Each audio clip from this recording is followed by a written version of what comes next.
Coloniality stands apart from colonialism as the enduring power structures, knowledge systems, and cultural norms established during the colonial period that continue to shape societies even after formal decolonization. It exists as a mental and cultural legacy that transcends time and geography, influencing global power dynamics, identities, and worldviews. Its history intertwines deeply with European expansion and the creation of the modern world system. In 1492, Christopher Columbus's voyage began the European Age of Discovery, marking the start of a new global order that fundamentally altered power relations and knowledge production. European powers like Spain and Portugal, followed later by Britain, France, and the Netherlands, established vast empires across the Americas, coastal Africa, and parts of Asia.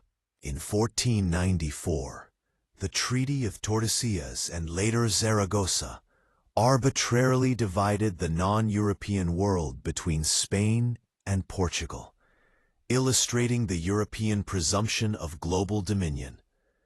Within a century of European contact, indigenous populations in the Americas plummeted by an estimated 90% due to disease, forced labor, and violence. For example, the Taino population of Hispaniola, now Haiti and the Dominican Republic, dropped from several hundred thousand to virtually none by the mid-16th century. In 1521, the Spanish conquest of the Aztec Empire occurred, and in 1532, the Inca Empire fell, leading to massive extraction of gold and silver. Mines like Potosí in modern Bolivia produced an estimated 80% of the world's silver between 1550 and 1650. Beginning in the 16th century, the transatlantic slave trade forcibly transported an estimated 12.5 million Africans across the Atlantic, primarily to the Americas, to fuel colonial economies. The casta system in Spanish America formalized a racial hierarchy based on European descent, indigenous ancestry, and African heritage, with Europeans at the apex. This became a foundational element of coloniality of being. Indigenous knowledge systems, religions, and languages faced systematic epistemic violence, suppressed or destroyed, and replaced by Christianity and European modes of thought. Wikipedia. In 1614, the British East India Company affirmed propagating the gospel as a purpose of its presence in Bharat, which was not solely commercial but harbored cultural and religious motivations.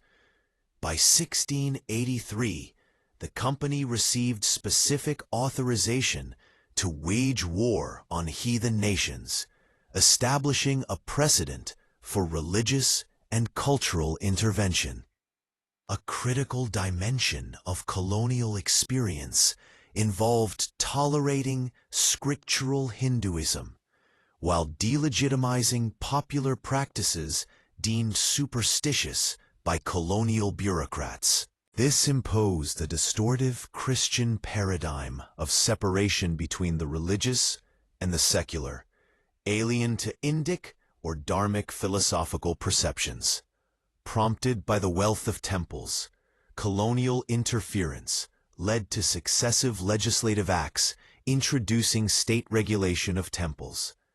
This legacy continues to impact the integrity of Sanatana Dharma in independent Bharat.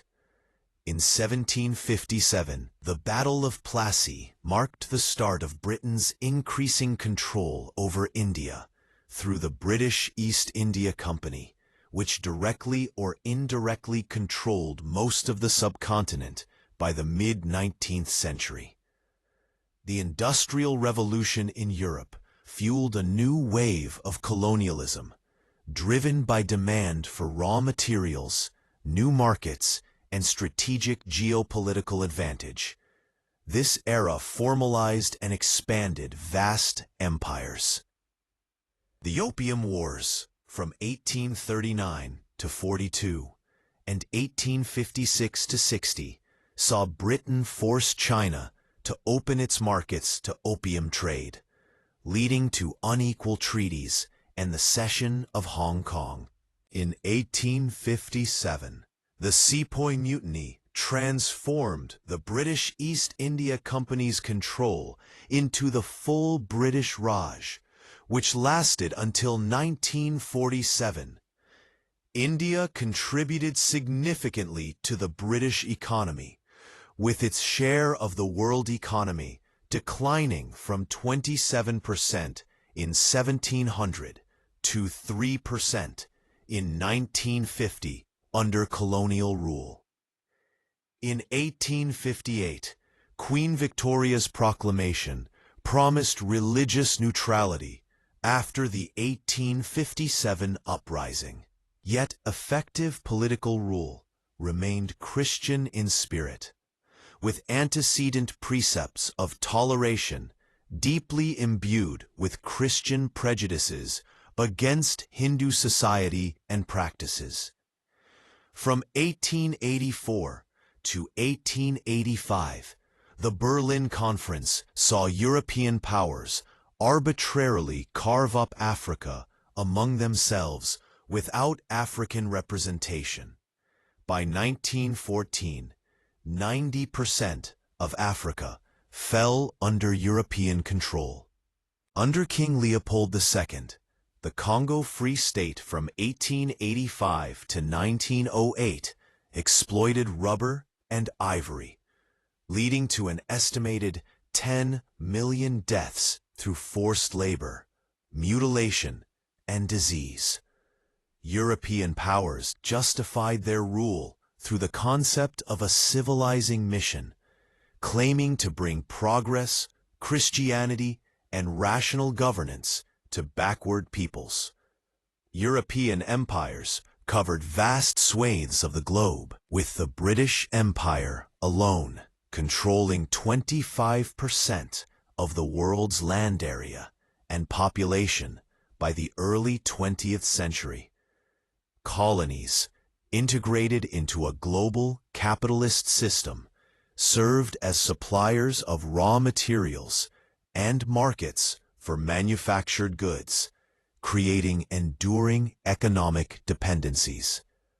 Pseudo-scientific theories of scientific racism emerged to justify racial hierarchies, categorizing non-Europeans as inherently inferior and reinforcing coloniality of being and knowledge. European legal systems, educational models, administrative structures, and languages impose themselves, often replacing or marginalizing indigenous ones. The expanding international order, defined by Western statesmen at events like the Paris Peace Conference of 1919 and the Treaty of Versailles, characterized civilized nations with a secular Christian motif. This influenced perceptions of India's place in the global order and its governance. Historic UK. The Government of India Act of 1919 provided the framework for independent Bharat's Constitution of 1950, while the Government of India Act of 1935 provided its architecture. This direct lineage shows how colonial legislation became the blueprint for India's foundational legal document. European colonizing nations used international law to universalize their evangelical mission, impacting the political legal infrastructure in Bharat, including its constitutional form of government. Post-World War II, weakened European powers faced growing nationalist movements in the mid-20th century, sparking a wave of political decolonization as former colonies gained independence after significant struggles. However, political independence did not end coloniality. In 1947, India and Pakistan gained independence, followed by a mass migration of 14 to 18 million people and an estimated 1 to 2 million deaths during partition, a direct consequence of colonial border drawing. Over the 1950s to 1960s, more than 50 African nations gained independence. In 1955, the Bandung Conference saw Asian and African nations meet to promote Afro-Asian economic and cultural cooperation and oppose colonialism and neocolonialism. Many newly independent nations inherited colonial economic structures and became entangled in international debt, leading to structural adjustment programs imposed by institutions like the IMF and World Bank, which dictated economic policies. The political map of the world redrew into new nation-states, but many borders remained arbitrary colonial creations, leading to ongoing ethnic conflicts and regional instability. As theorized by Kwame Nkrumah, neocolonialism kept former colonies economically dependent on former colonial powers through trade imbalances, foreign aid, and multinational corporate influence. Western academic frameworks, theories, and research methodologies continue to dominate global intellectual discourse, marginalizing or devaluing indigenous knowledge systems. English remains the dominant language of global science and commerce. Internalized colonial mindsets, self-negation, and aspiration to Western ideals of modernity persist in many post-colonial societies, impacting cultural identity, aesthetics, and social values. Legal systems, bureaucratic structures, and educational curricula in many former colonies retain significant colonial imprints, often ill-suited to local contexts. The colonizer transferred power, but left a legal framework, a steel frame that continues to guide Indians' lives, representing profound European domination. India's adopted version of secularism worsened the imposition of an extraneous model on its management of plurality. The application of non-Indic ontology, epistemology, theology, and jurisprudence to Indic ways of life, faiths, practices, and institutions led to serious complications. Coloniality regularly manifests in judicial pronouncements on Indic faith-based matters, and the state's continued intervention in the majority's places of worship. Cases like Sabarimala and Padmanabha Swami Temple highlighted the manifest incongruity of establishing the legitimacy, authenticity, and civilizational centrality of Indic or Dharmic religious institutions before an ostensibly Indian court. These exposed perceptual distortions from unquestioning acceptance of modern ideas, with state control over temples as a direct colonial legacy. Post-2019, debates on constitutional amendments, like Articles 367 and 370, the Ayodhya Verdict, and the Citizenship Amendment Act, revealed arguments questioning the legitimacy and identity of the Indian state, often claiming Bharat as a synthetic product of colonization with no prior identity. The significance of Bharat in Article 1 of the Constitution, stating India, that is Bharat, became largely lost. Coloniality has significantly shaped India's cultural identity, leading to distorted consciousness among Bharatiya society, including self-abnegation and even self-loathing. The European worldview, including the secular framework it spawned, continues to dominate in former colonies like Bharat, often misrepresenting and demonizing its indigeneity. Terms like modern and rational, used in discussions of Indic social and religious practices, carry deeper meanings traceable to European colonial origins, often with judgment and sanctimony apparent upon exposure to coloniality. The tension between coloniality and constitution impacted religion, nature, language, caste, and tribe within Bharatiya civilization. The colonial matrix of power, with modernity and rationality at its core, negated cultural experiences and subjectivities of colonized societies, implying their histories began only with the colonizers' advent. Cultural and religious motivations of entities like the East India Company, which aimed to propagate the gospel, were often wrongly depicted as purely commercial in historical accounts. Coloniality, as conceptualized by Latin American scholar Aníbal Quijano, represents the fundamental element or thought process underpinning colonialism's policy and driving the subtle goal of colonizing the mind.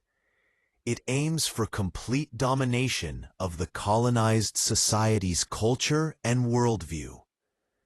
This concept roots in the colonizers' religious beliefs, fostering racial superiority and creating global racial hierarchies. Coloniality reshaped notions of history and time through constructs like modernity and rationality. While colonialism refers to establishing and exploiting colonies for the parent nation, coloniality is the deeper, insidious process of cultural domination, often termed cultural coloniality. Eurocentrism's origins, spawned by European colonialism and coloniality, trace to the Age of Discovery in the 15th century, beginning with Columbus's 1492 voyage. This led to universalizing European history as human history and imposing European provincialism on colonized societies' lives. National Geographic. Decoloniality emerges as a crucial response to coloniality, aiming to restore agency and dignity to formerly colonized societies' consciousness. For India, it is a civilizational imperative. The decolonial framework seeks to reinscribe indigeneity, indigenous consciousness, and its subjectivity, involving reclaiming India's pre-colonial narrative, still set by European colonizers.